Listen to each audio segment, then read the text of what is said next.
Hi friends, आज आपण बघणार आहोत 1 to 10 एलिमेंट्स.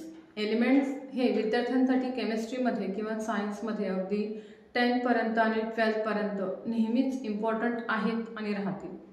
1 to 10 एलिमेंट्स हे सिक्वेन्स वाईज तुम्ही लर्न केले पाहिजे, यासाठी की तुम्ही ते कधीही विसरू नयेत.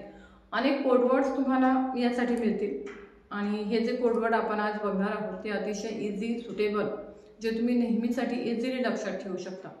तर 1 to 10 एलिमेंट्स लक्षात ठेवण्यासाठी कोडवर्ड अशा प्रकारे आहे. हा, हे, लिबे, बोका, निओ, फ्लोन. इझी आहे. 2 च्या लेटर्सने तुम्हाला हे लर्न करायचं आहे. पुन्हा बघा, हा, हे, लिबे, बोका, निओ, फ्लोन.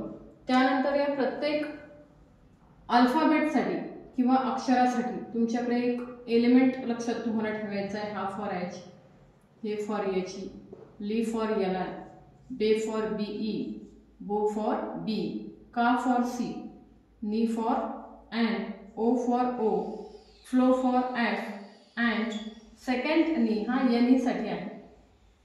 आणि कुठल्याही सिम्बॉलच्या लेफ्टला बॉटममध्ये तुम्हाला सिम्बॉल लिहायचा आहे, लेफ्ट साईडला बॉटमला. अशा प्रकारे आधी तुम्हाला कोडवर्ड लर्न करायचं आहे, त्यानंतर तुम्हाला सिम्बॉल आणि ॲटॉमिक नंबर हे लेफ्ट साईडला बॉटमला लिहायचे आहेत. या मेथडने जर तुम्ही एलिमेंट्स लक्षात ठेवले तर लाईफ टाईम तुम्ही कधीही एलिमेंट्स विसरणार नाही. आणि एक लक्षात घ्या की तुम्हाला प्रत्येक एलिमेंटचा सिम्बॉल आणि नेम हे लर्न असलं पाहिजे. या कोडवर्डच्या मदतीने तुम्ही नेहमीसाठी 1 to 10 एलिमेंट्स लक्षात ठेवू शकता. थँक्यू.